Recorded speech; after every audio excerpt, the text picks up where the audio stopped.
Балдардын жоопкерчилигин арттырууда үй бүлөнүн ролу. Бааны салып карасак, биз сынактар көп алынган мезгилде жашап жатат экенбиз. Балдарыбыз мектепте ар жыл сайын канчалаган жазуу жана ооз эки түрүндөгү сынактарды тапшырып жатышканын көрүп эле жатпайбызбы?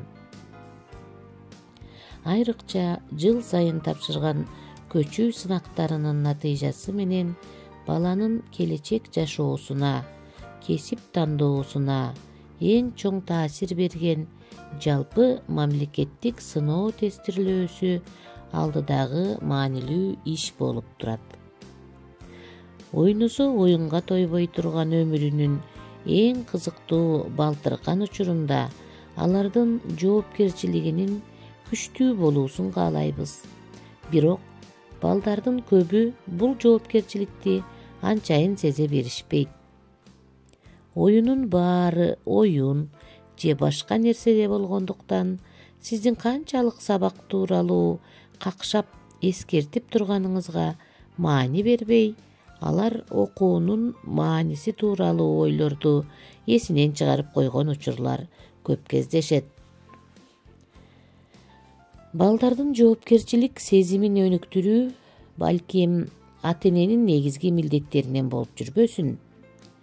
Жалпысынан алып караганда, ата-энелердин көбү айрым бир жагдайларда өздөрү жоопкерчиликсиз мамиле кылуу аркылуу балдарына туура эмес өрнөк көрсөтүп келишүүдө.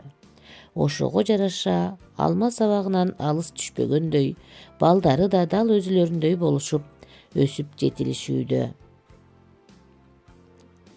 Же болбосо ата-эне баардык жоопкерчиликти ашыгы менен өз мойнуна алгандыгы үчүн бала жоопкерчилик эмне экенин, милдет деген эмне экенин билбей чоңоюуда. Натыйжада балдарыбыз жоопкерчиликсиз эч нерсеге жараксыз пенделерге айланып чыга келүүдө. Жогорудагы эки учур тең келечек муундун жоопкерчиликтүү, сергек, ишеничтүү болуп өсүшүнө тоскоолдук жаратып жатканын көрүп жатабыз. Андай болсо балдарыбыздын өзүбүз каалагандай болуп чоңоюшу үчүн ата-эненин мойнундагы милдеттери кандай болду экен? Анда мындан кийинки видеолордо ошолор тууралуу сүйлөшмөкчүбүз силер менен.